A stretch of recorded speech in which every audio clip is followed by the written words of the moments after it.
Sunday Night Football. Sunday Night Football, man. You ought to be already hyped. Showtime. You take advantage of the moment. I told you. Let's go. Prime time. Sunday Night Football. That's what stars are for. Let the games begin. Tonight, get a win. Waiting all day for Sunday night. Let's get it. Floats it toward the end zone, and Higgins. He's got it. Third passing touchdown of the game for Mike White. When I lose, this is my moment. You will not forget it. This is for history. I am the future. Coming right at you. The top is my target. He will score. And a bullet. Jacksonville is taking the lead. Do it again. Ball tipped at the line of scrimmage. My goodness. Let the games begin. It's showtime. Prime time. Let the games begin. Intersection. Rodgers, he's got it there. Touchdown. Born to win. Dagger. It's showtime. Like prime time. Fly, Eagles, fly. It's showtime. Never forget, Mr. Garrett. It's another Sunday night in South Philadelphia where the fans, they are fired up over their NFL-leading Eagles and their third-year quarterback. Jalen Hurts looking clean, coming into a home game. He's played his way into the MVP mix. And speaking of MVPs, Aaron Rodgers and the Packers are in unfamiliar territory. They've lost 6 of their last 7 while he's been dealing with a thumb injury, and their playoff hopes are slowly fading away. Hi, everyone, and welcome to Football Night in America. We hope you enjoyed your Thanksgiving. Tony Dungy, Jason Garrett, they spent it calling a game, but they're back here in the studio, and it's good to see you guys. You know, we talk about the Packers, and like we said, the playoff hopes slowly fading away. If you had to give us one key that could lead them to a victory against the team that's leading the NFL in records, what would it be? Well, we usually start with Aaron Rodgers when we talk about the Packers, but to me, tonight, it's got to be Aaron Jones and A.J. Dillon. They're running backs. They've got to be big if they're going to win. No doubt about it. It's the ultimate backs-to-the-wall game for Green Bay. But in Philadelphia, as well as they've played, don't think they don't know how well the Cowboys are playing. The Cowboys are coming fast, playing as well as anybody, so it's a must-win for Philly as they go down the stretch. Okay, so tonight's obviously about the NFC, but over in the AFC, we've got a good race in the AFC North, and that's what matters most to you, Coach, from the early games. Yeah, it looked like Baltimore might be able to get a little cushion today. They were going to Jacksonville, Cincinnati, tough game in Tennessee, but the Bengals dominated the line of scrimmage, and they did what they do best, make those big plays in the passing game to win their game. Jacksonville shocked the Ravens with just a 2-point conversion right there at the end, and John Harbaugh cannot believe it. Yeah, for me, 2 teams that need to win to stay in the hunt. The Jets had a rough week. Mike White comes in on a white horse and saves the day. And how about those Commanders? Taylor Heineke continues to win. They needed the win. The NFC East is tough, and they're staying in the fight. Young quarterback. Absolutely. How about that? I see. Okay, let's continue riding the white wave. Chris Sims, Mike White, quite a day for him for the Jets. Yes, it was. It was a huge day, and that's where we're going to start. Coach Garrett just talked about it. The white horse, Mike White, whatever you want to call him. He was awesome today. That's for sure. Made a lot of big-time throws, spread the ball around to all the weapons, whether it was Elijah Moore, Garrett Wilson. The offense was really good. He made big-time throws in sloppy conditions in New York. Watch out. Trevor Lawrence. You just heard Coach Dungy talking about the Ravens. We've been wanting the big-time take-over-a-game moment from the ex-number-1 pick in Trevor Lawrence. Guess what, Jacksonville? You got it today. Made a lot of wow big-time plays to win the football game and upset the Baltimore Ravens. And then, yes, sir, it's Joe Burrow time.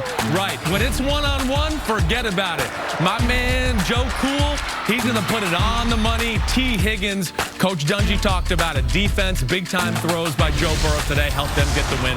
Back over to you, Maria. All right, we'll have all the highlights coming up later, but now we send it back to Philly. Jack Collinsworth and Rodney Harrison holding it down amongst all those fans out there. Maria, that is right. You just heard Sims mention it. The Bengals, they got scrappy, they got gritty. That was at Tennessee, and remember, that's the same place down there in Nashville where the deep playoff run began a season ago for Cincinnati. You convinced me to take your Cincinnati Bengals. Huge win on the road in a hostile environment without your star players, Jamar Chase and Joe Mixon. I look at T. Higgins. I thought he played extremely well. He had a touchdown, over 100 yards, but I really felt like Joe Burrow was the difference. His legs moving around, making people miss. They only gave up 1 sack, so Joe Burrow's doing a better job of utilizing his legs, making plays. Hit him with that late slide right there, end up getting the flag, and then ultimately the first down at the conclusion of it. Out down here in Philly, Aaron Rodgers, he is trying to save the season against one of the best teams in the NFC on Sunday Night Football.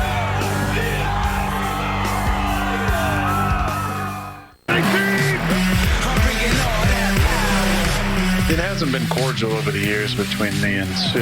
Rodgers hit on that play. Sue's stepping all over him. Yeah, stepped on his ankle. At the end of the day, I'm going to always want to piss off Aaron. We've had some battles over the years. Now he's hit and thrown down. Sue just had a free run out of it. Have all the desire to get after that quarterback and create havoc for that offense. How football should be. Over a decade of rivalry between Ndamukong Suh and Aaron Rodgers, and Philly gets that fresh duo inside. Suh, Linval, Joseph, 26 years of combined experience. Super Bowl champions already. Howie Roseman, he signed that combo for just over $3 million. It was free agency brilliance on the part of Roseman. You get both of these guys, that takes them to become a Super Bowl defense, and the impact has been immediate. Last week they did a great job against Jonathan Taylor, slowing him down. And look at these guys. These guys are big. They're 6'4", over 315 pounds. They do a great job of clogging the middle. But Linval Joseph, he's been one of the best nose tackles in his career. So he does a great job of pressing that offensive lineman, keeping his vision on the running back, shedding the block, and making the play. And you better believe these guys did not come back and play football because they need money. They felt like this is the best opportunity for them to win the Super Bowl and add to a great defense. Hey, you're in your mid-30s too. You get half the year off. It's not all half bad, man. That's right, brother. Let's bring in Jason Garrett's longtime rival right here. You remember this guy? What's up, My man Lee. What's Come on, going Lee. on, Come Lee? on here, man. Hey, you want to say what's up to Uncle Jason real quick? Say what's up to him. He's back there in the studio. Hey, Jason, remember me? I remember Come on, you. Jason, you gonna let a kid do that to you? First of all, Jason did say fly, Eagles, fly, so that kid should be like, thank you. I got it. Guy turned against his Cowboys. I got your back, Jason. Hey, guys, Hey. look at the hair. Nice and smooth, too, baby. Good, huh? They gotta stick together. We're gonna rule the world someday, baby. Just like Uncle Jason. Hey, we may keep Lee with us for the rest of the show. Back over to you, Maria Taylor. He is a little bit of a good luck charm. I mean, we had fun when we were in Philly, and Jason got on the bandwagon of the Eagles and everything, so we really felt good. I had anxiety making that call. Let me that make what it that was? abundantly He had clear. to catch up in the pick department. Yeah, He we're was glad worried. you made it, okay? But the Packers fans might also have anxiety about the way their offense has been working so far this season, guys. I mean, they're only averaging 17 points per game. Aaron Rodgers has thrown 11 interceptions in 11 games. That's hard to fathom for the back-to-back MVP. So can you just diagnose kind of what we're seeing so far from him? Well, there's a lot of issues, right, guys? I mean, we got the young receivers. Some of that is out of whack. But I think Rodgers' lack of aggressive nature is probably the thing that jumps out to me more than anything, Maria. Here, little hesitation. Let the ball go. He's going to be open. Throw him open. Takes a little extra hitch step, pats the ball, late down the middle, interception. Seen a lot of that this year out of Aaron Rodgers. And we've seen some inaccuracy. We're used to Aaron Rodgers putting balls right on the money. Here's a throw, no pressure, nobody in his face. Sammy Watkins wide open. This is a completion 100 out of 100 times, and he missed him by 10 feet. Yeah, I've never seen a guy with as good an arm throw the ball as accurately as Rodgers, and we have not seen that lately. Receivers running wide open, and Aaron Rodgers missing badly. I do think the thumb is a factor, because that's not who Aaron Rodgers is right there. Right. Yeah, they're 1-5 since that thumb injury happened back in week 5, so it could have something to do with it. But he's on his way to a second worst passer rating in his entire career as it stands here today. We'll see if he can get it fixed in Philly. Elsewhere, we've got a top 10 showdown in college basketball this Friday. It's a rematch of the 2021 National Championship game. Number 6 Gonzaga against number 17 Baylor in the first ever Peacock Classic. That'll be Friday night at 8 Eastern, and of course, it's only on Peacock.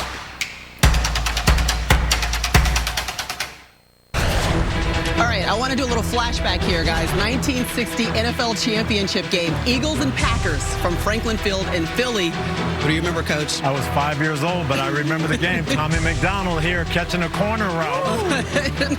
And Norm Van Brocklin, the league's MVP that season. The only Eagle to ever win MVP.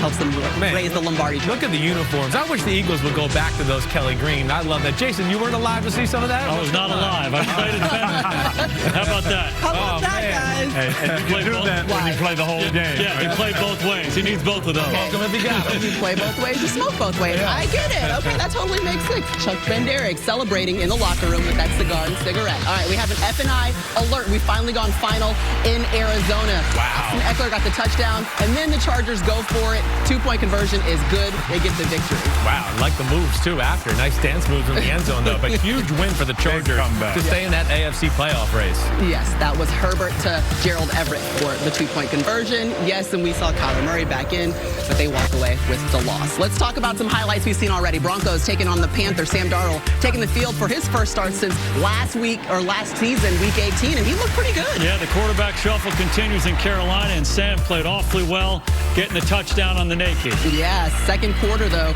we're 7-0. Russell Wilson ends up getting sacked here by Brian Burns. Russell struggled the whole game long. A lot of 3-and-outs, a lot of confusion, and a lot of frustration in Denver. Yeah, you can see it there. Defensive tackle Mike Purcell. You can see him kind of getting after Russell Wilson after an unnecessary roughness call. The Panthers would go on to win it 23-10. Falcons taking on the Commanders.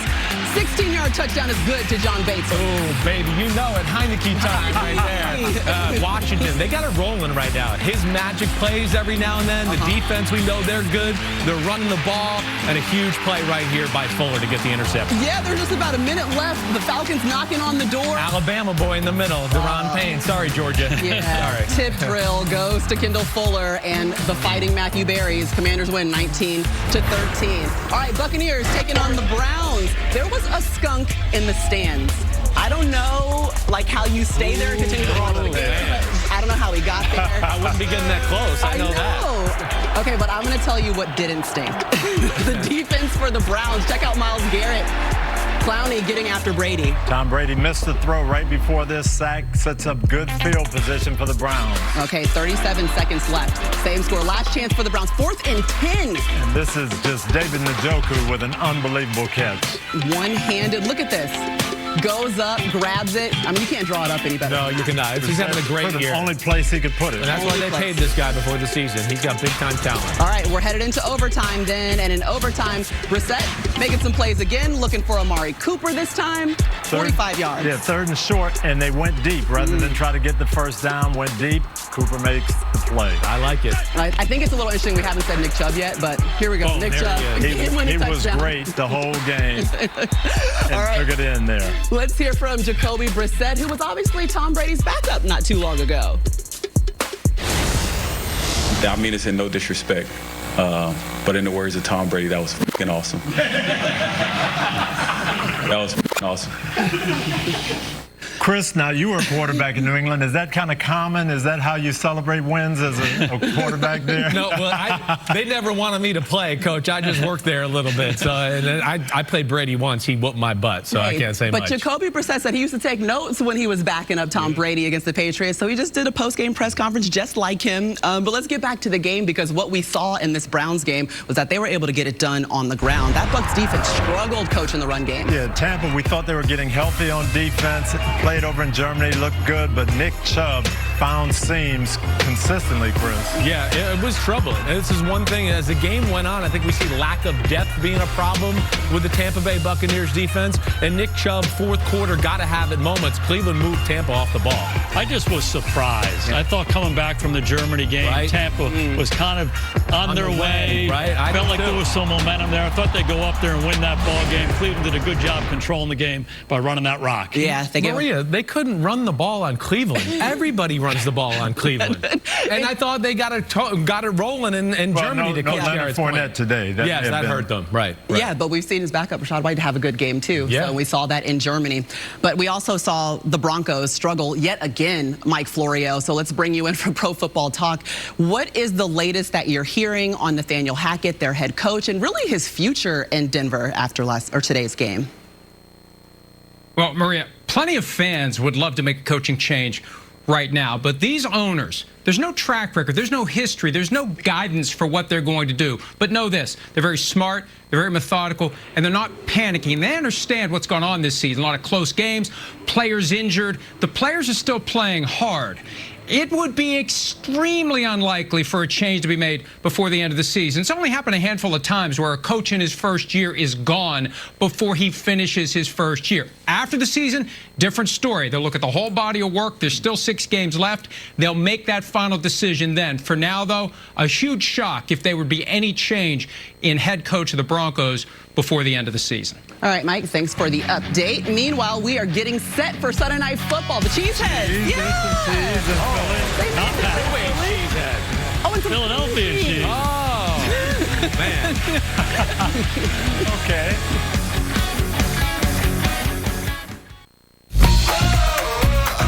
This is Football Night in America, served by Applebee's.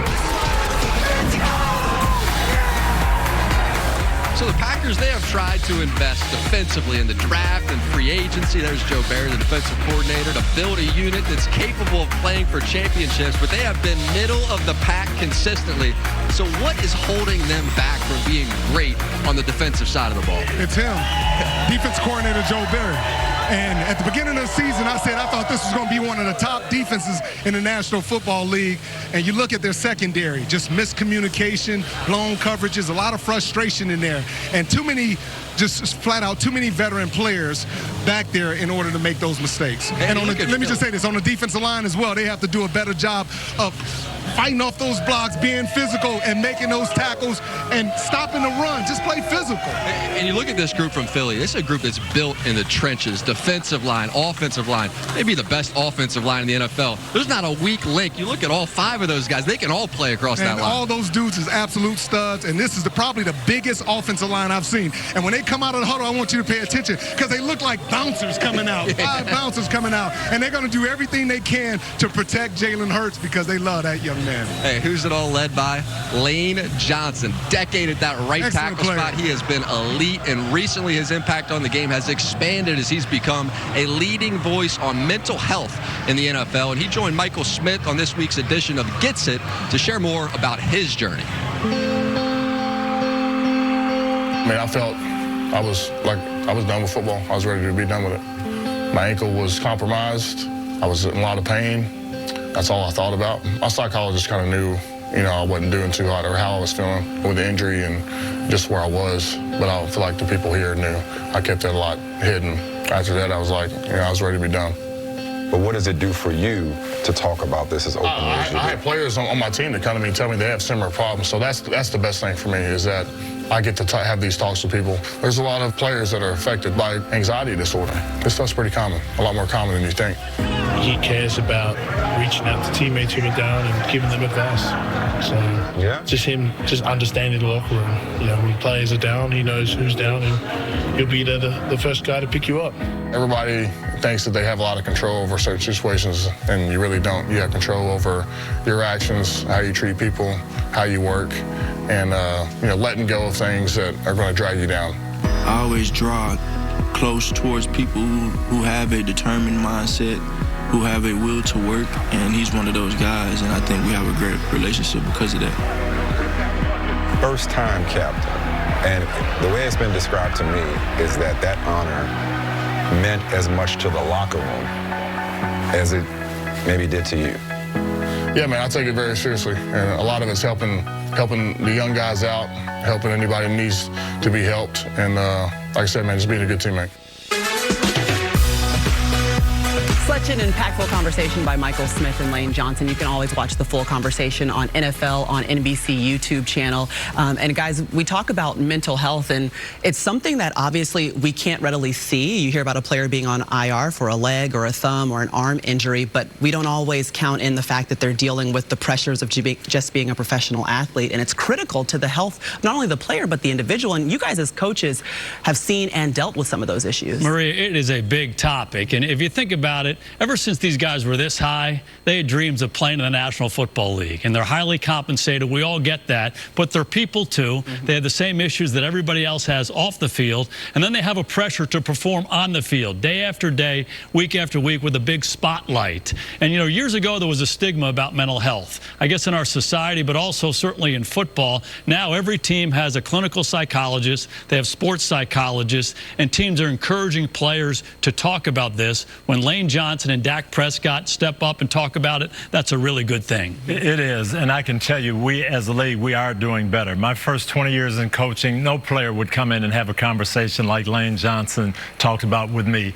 But my last few years, I was getting that. Guys coming in saying, I am a little bit uncomfortable, Coach. I need to see our psychologist. And Coach, for me, it's not just the fringe players. Am I going to make the 53? Can I hang on? It's the star players. Troy Aikman, Michael Irvin, Emmitt Smith, these great players that I was so fortunate to be around. The coaches did an amazing job with these guys who had so much confidence, constantly reinforcing them. You're the best. This happens. You're going to throw it there. Nobody can guard you. Nobody can cover you. All of that. And so to me, it takes a village, everybody, coaches, other people in the organization, to make sure everyone's mentality is right to perform at their best. Yeah, and you know, guys, we talk about how strong these players are, but the ultimate strength is just asking for help when you need it, especially on a topic like mental health. So we thank you so much, Lane Johnson, for being open and honest about that conversation.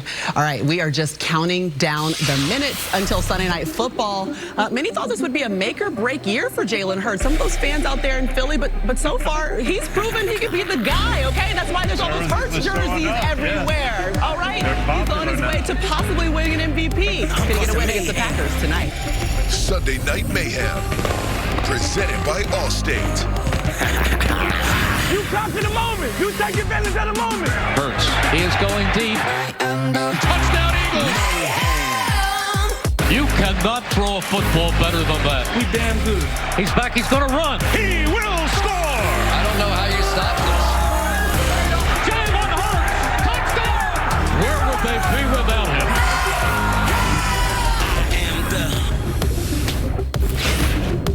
Football Night in America is brought to you by Applebee's. Now that's eating good in the neighborhood.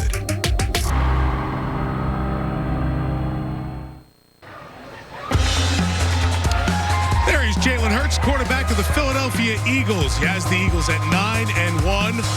The son of a coach has a great calm demeanor about him, and he is the undisputed leader of this team, even though there are veterans on the other side. Here at Lincoln Financial Field, Mike Tirico on the field about 50 minutes before kickoff between the Eagles and the Green Bay Packers. If you talk to the Philly folks, of course they feel great about 9-1. They are a little concerned after the Washington and Indianapolis games, but they're more concerned about Aaron Rodgers, who has come in this building in the past and ruined good games, good weeks, or good seasons for the Eagles. Now, Aaron told us that broken thumb, it's bothering him, but he doesn't bother with an x-ray, doesn't check into it too much because he's going to play. He did say the 5-day break from the last Thursday game helped. He said he could use 5 more days to help him out. There he is as he takes the field. As we send it back to our gang in the studio, Maria, I hope we delivered the guys all the same and not too damaged after Thursday night. They're doing great, Mike. Bright-eyed and bushy-tailed and ready to talk some highlights. Let's get back to it, guys. Appreciate you, Tariqa. Have a great call. Texans taking on the Dolphins. Tua didn't waste any time. This is a strike to Durham Smythe. He was great today with the RPOs and when he had people open, but he also bought time and made plays. How about this? Tua, 11 touchdowns, 0 interception since week 7, and then the defense gets going. Andrew Van Ginkel with the interception. And this summed up Houston's offense. This is the only highlight you need to see about Houston's offense. And remember, it wasn't Davis Mills, it was Kyle Allen who started in today. Mills was benched, and the Dolphins get the win 30-15, now averaging 30 points per game during their 5-game winning streak. Bears taking on the Jets. Justin Fields out with a shoulder injury, so Trevor Siemian to start Zach Wilson benched this week. Mike White gets his first start of the year. On the very first drive of the game, he finds his rookie, Garrett Wilson, for an 8-yard touchdown. He came out firing. He was sharp. And that was a nice play design, nice drive to start it. And look, he's feeling cool and confident. Hey, he's like, I got this, Maria. He said, we good, we good. That was the second quarter we go to. White looking for Wilson again. Right, great throw here. Through the hands of the defender of the Bears. And then what a play after the catch by Garrett Wilson. The ability to stick his foot in the ground, break a guy's ankles, basically, and then accelerate to the end zone. That's why they drafted him in the top 10. Wilson finishes with 5 receptions, 95 yards, and as you see, 2 touchdowns. Mike White, hey, bro, I'm coming to you. I'm coming to you. We're doing pretty good here. Second half, White again. Guess who he's going to find here? Elijah Moore or Garrett Wilson? Elijah Moore. Oh. His first touchdown of the season. Yes. Incredible. The Jets get the win 31-10. Let's hear from Mike White and his head coach now. I think personally the way I approach the quarterback position is being a calming presence in the huddle, especially when things aren't going well, because that's when things can start to spiral and snowball. But it's just distributing the ball and letting them be who they are. He made the easy look easy, and that's I thought he did a really good job with that. All right, let's paint the picture, because this has been a storyline of the entire week. Never forget that Zach Wilson was the starting quarterback that allowed the Jets to upset the Bills. That was 3 weeks ago. And here we are now, not even a month later, and he's not a backup. He's not even dressing out. He's an active at this point. But then we see Mike White come in with the 266 total yards of offense. I mean, he really broke the dam for the offense for the Jets. How are you processing the coach's decision to basically sit down Wilson and bring White in? You know, the other piece of this, he was the second player taken in the draft last year. A lot invested in this guy. But sometimes as a head coach, you have to play checkers and not chess. You have to do what's best for your team right now. What are the conditions? What are the circumstances? What's the best decision to help us win this week? They felt like, let's give Mike White a shot. Let's take Zach Wilson and let's deactivate him. He went through a lot this week. He didn't handle the post game very well last week. Let's kind of put him aside and just let him watch and observe. Mike takes advantage of the opportunity. The team responds to them, and continue with this, and then make your best decisions as you go down the stretch. They needed to win. They needed to stay in the hunt, and this was the right decision. Well, Jason, I agree with everything you're saying, except that this is the quarterback position, and this is the guy you drafted with the second pick. Now, you're telling me we're playing checkers, and we're trying to win this game, and the best way for us to win is put that second pick in the draft on ice, that he's not even going to play for us. That's sending a message to me as a player in that locker room. Well, what I understand, what I am worried about is the big picture. I don't disagree with anything Jason Garrett's saying, but like you said, he's invested a lot as far as the second pick, the future. I thought we're building something right here. And, you know, again, Zach Wilson got put out there against some of the teams you mentioned. I mean, some of the best defenses in football he had to play. They went 5-2. Here's the Bears, the crappy defense of the Bears. People are throwing the ball everywhere on them. This is the game you leave him in to regain some confidence and get things going in the right direction. That's where I don't agree with it, and I think it's going to be hard to go back now, because the fan base was already on Zach Wilson, and now it's the Mike White horse parade, and here we go. And that's where it's an interesting discussion. I was an assistant coach with Denny Green. He told me that about quarterbacks. He said it's different than any other position. When you make a change, you don't go back, because you've stated that. I got the job in Tampa. Shortly after that, Trent Dilfer was the 6th pick in the draft. I made a decision. We're going to play Trent. It doesn't matter. We've got to see if he can do it. Well, either way you slice it, Mike White came in. He did his job. Great. Yeah, he did great. He handled it very, very well. And the team responded. Yes, they did. And they needed to win the game. Yeah, and time for a PFT update, actually, because Mike Florio spoke to him. This was presented by Google Pixel. Mike, what did Mike White have to say? Well, he said the whole week was a whirlwind. It started with a phone call he got on Tuesday from Coach Robert Saleh saying, "Are you ready to roll?" Mike White said yes. Robert Saleh said, "You're rolling." The phone call lasted less than a minute. And Mike White also said Zach Wilson handled everything great. Mike White views Zach Wilson as a friend before a teammate. He understands there's a balance between being supportive as a teammate and wanting to get on the field. And Mike White understands Wilson wants to get back out on the field. Now, for now, Mike White doesn't know how long this is going to last. He's viewing it as 17 one-week seasons, and he hasn't been told he's the starter next week. After today, though, probably a safe guess that Mike White will be starting again. Yeah, I'd say it's safe to say. Yeah. Thanks for the update, Mike. Time for an update for you. An F&I alert just went final. To the house. To the house. Josh Jacobs, 86 yards and a touchdown for the second straight week. The Raiders win a walk-off OT game. Nice run. Offense got it rolling right now. Josh Jacobs, Derek Carr, Devontae Adams. Raiders playing good. All right. Congratulations, Derek Carr. Congratulations, Raiders Nation. 2 victories in a row.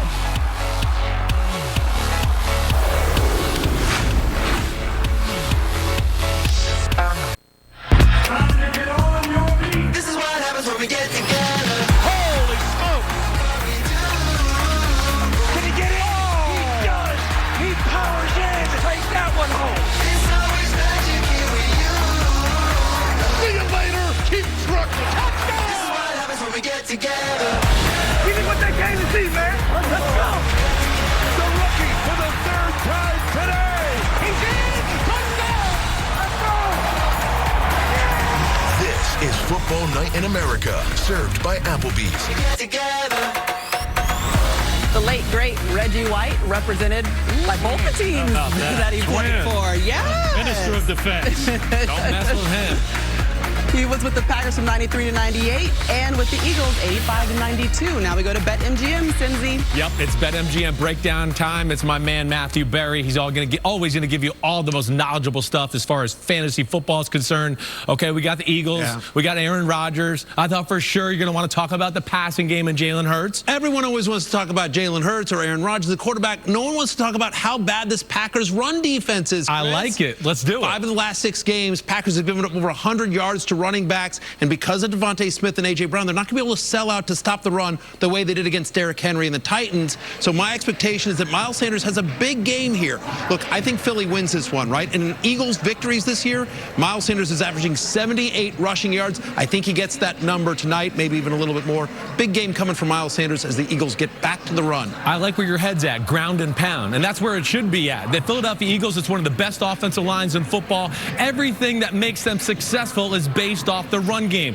Whether it's Jalen Hurts running the football, the one-on-one shots down the field to A.J. Brown, it's all because of that run game. And you think about gotta have it drives, they always revert to the run game, Dallas Cowboy game, Arizona Cardinal game. Now, new BetMGM customers can sign up and bet $10 on any NFL game to get $150 in free bets, win or lose, with bonus code NBC150. We do love free bets. Maria, over to you. All right, you talked about that great offensive line, but how about this? They are men of many talents, and if you want proof, look no further than their brand new Christmas album. Hey, Philly, Merry Christmas. Hey, BG, what's your favorite reindeer? Can anyone here name the 8 reindeer? Dasher, Dancer, Prancer, Vixen, Comet, Cupid, Donner, Blitz. Oh, my God! I'm dreaming all the while. I think Jordan's just playing football to launch his singing career.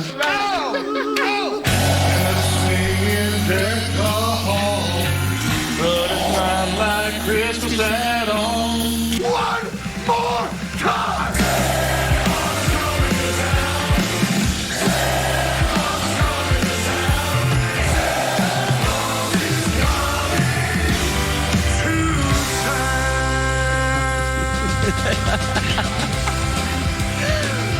Oh my God, it's a Philly special Christmas. Like, there's a legit album, and the first single was released Friday. I think they sound great, guys. I think your ears are broken. I don't think they sound that good. How about Kelsey's sweater? How good is that? I love the sweater. I like when they block people. Singing, no. Negative Ghost Rider. All I know is Jordan has a voice, and you could join the Temptations if you wanted to. All right, let's talk about what the Packers have to do to kind of slow down the Eagles. And we may or may not have seen a blueprint over the last 2 weeks. They've been held to just 19 points per game in those last 2 games. Well, Maria, I'm going to show you what Indianapolis did on 1st and 2nd down, and it was very, very simple. To stop the RPOs, the run-pass option, you've got to play man-to-man coverage on the outside here. It doesn't matter where those 4 receivers are. You've got to match up with them. Don't give them deep passes. Now, the other guys, your other 6 defenders, have to play the box, and they have to play the run. And one thing you have to do when you're a defensive end and you don't get blocked, you have to learn to feather, Jason. Don't chase in here because Jalen Hurts will keep the ball. You've got to make sure that he hands it off, and then you can go make the tackle. This is how people have played him on 1st and 2nd down. It's been pretty effective. Create some indecision with that feather player like you're talking about. It's what you're doing in the run game that a lot of times you try to do to quarterbacks in the passing game. Make it look a little bit muddy, and that's what they have to do. But the issue is they have these design quarterback runs. Right? They do this, and he's going to run it and anyway. He runs it, right. And he's so darn good. And then they drop back to pass, and he's looking downfield to A.J. Brown, and you go, oh, he runs it again and takes off for 20 yards. So you can talk about plans all you want. Hey, it's easier said than done. A reason why Jalen Hurts is 3rd in the league in total touchdowns with 23 because of those 2 points right there. Let's get back to the highlights. The Ravens taking on Jacksonville. This ends up being a great one. Game delayed about 25 minutes, but to the 4th quarter we go.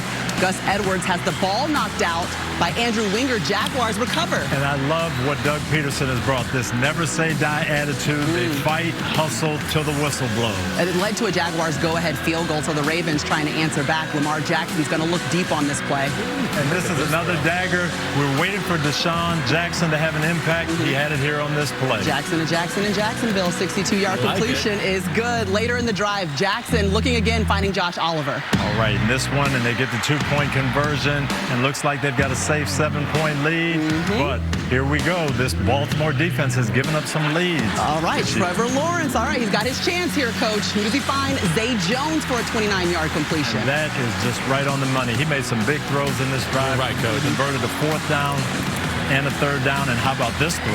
I love it. Marvin Jones comes down with it for the 10-yard touchdown. Perfect ball position. Right on the money. Yep. Shin gets down, catch.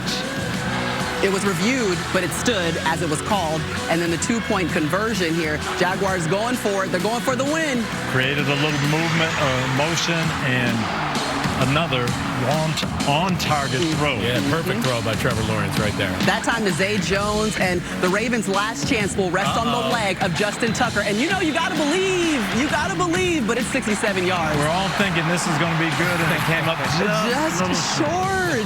He is human. He is a human being. He's not a robot. Jacksonville pulls it out. The teams combined for 33 points in the 4th quarter. They get the win 28-27. How about the Bengals taking on the Titans? Rematch of last season's divisional round matchup. Cincinnati won that 19-16. Ryan Tannehill, though, stepping back, looking for Derrick Henry. Well, they like to use him in the screen game, as you see here. Throw the ball deep down the field, run the ball, and then the play-action screen, and there he goes. You're thinking touchdown, right? I mean, look at this thing. Well, what a play by Taylor Britt to come back and strip it, but either way, Titans get the touchdown. Even better play by Treylon Burks by recovering it in the end zone. Titans take the 10-3 lead. 4th quarter, huge first down for Burrow. Yes, it was. What a throw. I mean, Trent Irwin, I don't even know who this guy was 3 weeks ago. Now he's making big-time catches for the Bengals. And just Joe Burrow, he's an assassin. Yeah, still no Jamar Chase. No problem here. Next play for the Bengals. Burrow finding Sweet Tea. T. Higgins. Oh, I like it. That? I do like that. Sweet Tea was sweet right here for sure. And that's what I love about Burrow and the Bengals. When it's one-on-one and he's got a big-time receiver like Higgins there, he gives him a chance, and then more times than not, they come down with it. All right, just under 2 minutes left. Bengals kicking the field goal to go up 7. Money Mac. I mean, that's good, but check this out. The Titans defensive line, Kevin Strong, called for unnecessary roughness. Can't believe it. It's just, I know coaches. Yeah, right? you cannot hit the center on a field goal attempt. And Vrabel coach teams are usually so good with this type of Look stuff. at Vrabel right there. He's a little like, what? I didn't coach that. Yeah, it gave Cincy the first down and ultimately the win. And the second time this season that we've seen Derrick Henry held down in any way or any type of capacity, only 35 rushing yards in this game. I mean, how on earth were the Bengals able to stuff and slow down a person like Derrick Henry? They did it by just being physical. Yeah, be physical, win the line of scrimmage, put a lot of guys down around the box. This is a hard task to do. The penetration up front was critical. Yeah, those linebackers attacking the line of scrimmage so they couldn't stay on the double team. They penetrated, and there was nowhere to go for Henry today. No, there wasn't. DJ Reader is one of the best run-stopping D tackles in football. He's back healthy. And to the coach's points here, the Bengals are good at all 3 levels. Linebackers, safeties, they got everything on defense. That's why they were in the Super Bowl last year. And when corners can tackle, that makes a difference. Everybody was involved. He was a marked man this week like he is every week. Cincinnati did a heck of a job. Yeah, you saw those numbers, only averaging 2.2 yards per carry. That's knowing your assignment and getting the job done. That's exactly what the Bengals were able to do and getting that victory. And this is how you celebrate, right? Yeah. I like it. Oh, thanks. Go. That's all from Nashville. Yeah. Wearing those all whites, I like that. I wish y'all could see Chris dancing along with him right now. I'm in the locker room.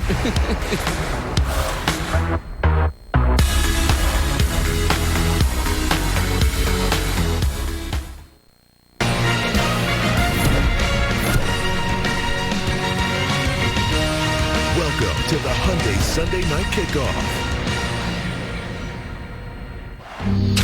Tonight's game possibly a changing of the guard. Wish we had better news. It's not easy being green. Third loss in a row for the Packers. Having to spend each day the color of the leaves. The ball goes over to the Lions, as does this game. Seems you blend in with so many other ordinary things. Oh my God. And people tend to pass you over.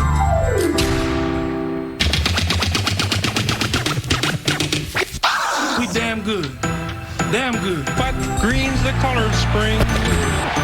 And green can be cool and friendly like.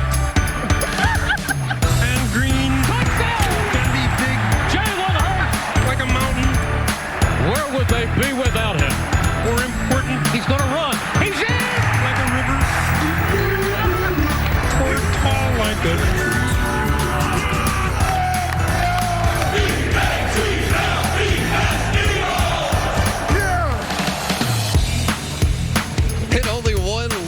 as they enter that finishing stretch, no matter how you spell it. In Philly, they have been in their rhythm with Jalen Hurts providing the beat. And on the other side for Green Bay, nothing's been easy. Aaron Rodgers, he broke his hand in Week 5, and he's been playing through the pain. Let's take you on the field, presented by Hyundai. Great DBs all over the field tonight. Philly, they traded for C.J. Gardner-Johnson just before the season. You remember him getting in Tom Brady's face last year? I absolutely love this kid. He's a dog. Versatility, he can play anywhere on a football field. He's a playmaker. He has great instincts. But, man, just the intensity and the passion that he plays with, I love Chauncey Gardner-Johnson. At Green Bay, they made Jair Alexander the highest-paid corner in the league. But Philly, they are loaded with young talent in that wide receiver room of theirs. Jair Alexander, he told me, he said every week he wants to match up with the #1 receiver, and I agree, he should match up with the #1 receiver. He's the highest paid cornerback in the National Football League, and he's an excellent man-to-man guy. I can't wait to see him tonight. You talked to everybody on the field as these teams were getting ready. What'd you learn right before kickoff? Well, from the Packers, they told me it's imperative that they're able to run the football early to open up things in the passing game later. We'll see what happens. Hey, it's been raining all day. Grass field. The grass field is in perfect condition. I love grass field. The wind gusts up to 30 miles per hour could be a factor. Back into you, Maria Taylor. Thanks. And if it's raining in Philly, then who is going to hold Rodney's umbrella? That is the only question I have as we get to our last couple of highlights here. That's right. He can't say nothing back either. Rams taking on the Chiefs. Matthew Stafford out due to a neck injury, concussion protocol, so Bryce Perkins gets his first career start. Look at Sean McVay getting hitting by his own player on the sideline. That kind of sums up the Rams season, just not going well. Symbolic of the day and symbolic of the year. And how about this guy? Mahomes to Kelsey. They even put Jalen Ramsey on him. Because Kelsey makes it look awfully easy. It's like he's in high school and everybody else is in grade school. And he has a lot of fun doing it. Chiefs rolling. Just smile about it. They hold the #1 seed in the AFC. New Orleans taking on San Francisco. San Francisco's defense continued to dominate, Coach. They really did. In the red zone, they were outstanding. They just made plays, hustled, physical, finishing off plays. New Orleans could not get the ball in the end zone. Yeah, Alvin Kamara, you see him fumbling there, and the 49ers would recover. He had 2 lost fumbles today, the first time losing multiple fumbles in a game, and it's the 4th straight game that the 49ers have allowed 0 points in the second half. D'Amico Murray's pretty happy about that. 49ers defense, you see that second half, Coach, it's been working well in the crunch. And they're just getting their rhythm, looking great. Well, our Sunday night game flow presented by Progressive keeps us on the defensive side of the ball, which is kind of surprising because Chris Sims does the game flow. Well, you're right, but you talked about it. D'Amico Ryans and that 49ers defense, wow, they are kicking some butt right now. 4 straight games, no points in the second half. This is the NFL. This isn't high school football. And then it's just the physicality, the speed we've talked about. Fred Warner, arguably the best linebacker in football. We know the pass rush is always in the face of the quarterback, and they're missing 2 of their best defensive tackles. Got to have it moments. Nick Bosa, maybe the best pass rusher in football. They're a team that's well coached, creative, and they got studs all over the field, Maria. It's so impressive. That was the Sunday night game flow presented by Progressive. Let's talk more about these 49ers. It's a 4-game win streak that we've seen, and they've kind of won the game in different ways, but it's been impressive either way you slice it. But they're getting back to their formula. If you remember their Super Bowl year, run the ball, pound it, and then just waves of people coming after you on defense, starting with the front 4 that they could alternate guys in.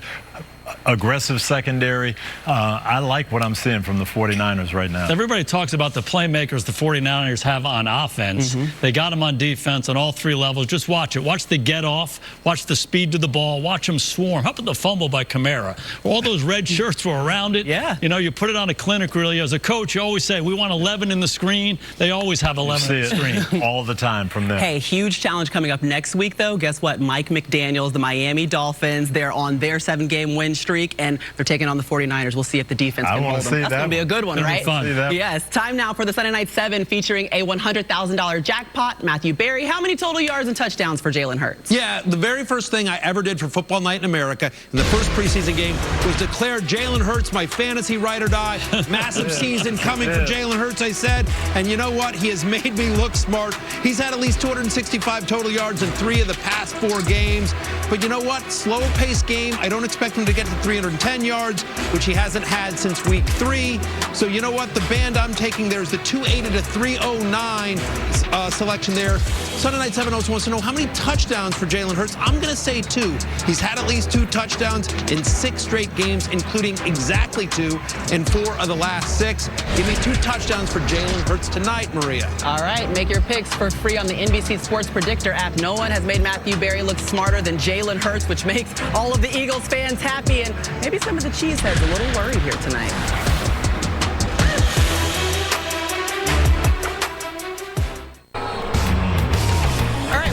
Waiting for kickoff on Sunday Night Football. Aaron Rodgers, the Green Bay Packers, playoff hopes hanging on by a thread, needing a win tonight on the road. Meanwhile, the Philadelphia Eagles, they have the best record in the league and a Super Bowl run not out of the picture. But first, the best of Week 12 brought to you by MetaQuest. We start with you, Jason. The Washington Commanders, Taylor Heineke, 5-1 as a starter, lit it up again today. The strength of this team is their defense, particularly their defensive front. They're making plays. The big tip late causes the interception. They're having fun there. They're playing complementary football. They're running it, taking pressure off their young quarterback. Jason, did you say defense? Defense. Talk about defense. The best defense in the league. The 49ers right now, Coach D'Amico Ryan's defensive coordinator, doing a great job coaching the squad. Bosa, Warner, Hufanga, just relentless. I'm loving watching these guys play defense. And D'Amico Ryan's, I love watching him on the sideline. 4th straight win for the 49ers and a shutout here today. Hey, Marie, you might have heard there was kind of a quarterback controversy thing in New York this past week. Well, not anymore. Mike White played pretty awesome today. He was spreading the ball around. They came out throwing the New York Jets. They did whatever they wanted on the offensive side of the ball. Yeah, wink, it's all good, Mike White. AFC North race tightened up today. Jaguars get the Ravens. John Harbaugh can't believe it. And then Cincinnati goes to Tennessee. Dynamic offensive plays, but they did a great job stopping Derrick Henry. All right, well, that is the best of Week 12 brought to you by MetaQuest. Wish for the extraordinary. And we talked about the Bengals. Let's hear Joe Burrow getting coached up by Zach Taylor. We wouldn't trade our quarterback for anybody on the planet. And so we're glad to have him. You know, it was great to get a win like this. You know, this is kind of how they all were down the stretch last year. Yeah, this is the kind of game that great teams win. Okay. Whoa. Okay, that tells me something teams. right there, huh? He's like, we've been to the Super Bowl. This is nothing. But right now in the AFC North, both the Ravens and the Bengals sit at 7-4. It's an interesting division right now as we get closer and closer. After Thanksgiving, we're all looking at the playoff picture, Coach. I love the Ravens. I love them. I love John Harbaugh. It's one of the best programs in the NFL. They have 4 losses, 2-score leads in all of those games that they blew. Okay, they did it again today to Jacksonville. They have to get that right down the stretch, or they're not going to be there playing in the playoffs. In Cincinnati, we were concerned about their offensive line early. Can they protect? Burrow's getting protection now. And defensively, man, they did the job today up front in that defensive line. And the rest of the AFC, everyone in the AFC West is already in. So what are some of the teams that we're still looking at and looking for to make a push here in the second half, the back half of the season? I thought it was huge for the Chargers at the end of the game to come back against Arizona, get the game-tying touchdown, and then go for the 2-point conversion to win that game. You got to win the ugly games. You got to win.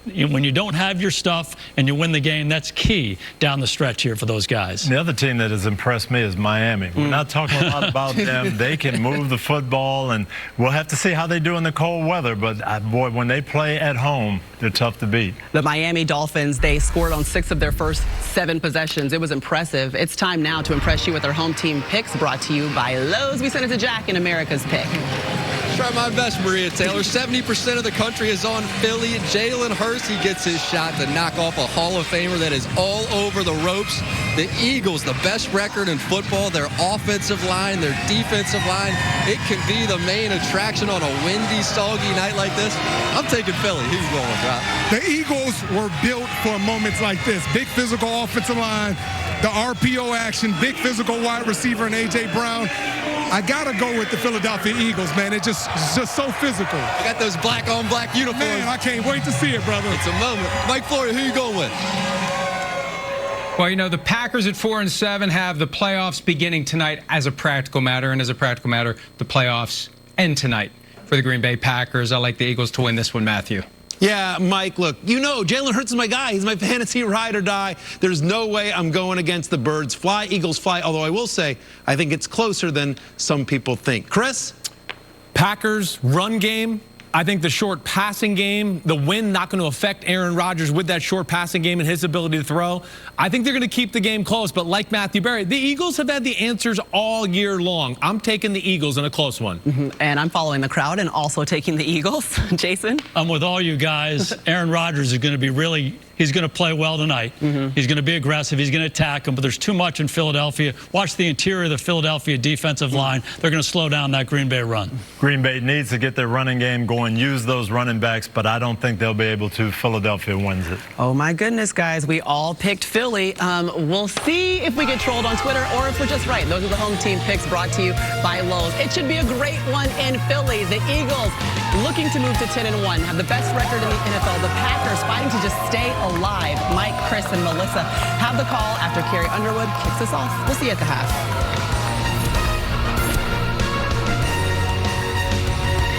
This has been the Hyundai Sunday Night Kickoff. Spanish language audio provided by Telemundo Deportes. Or watch tonight's game in Spanish on Universo.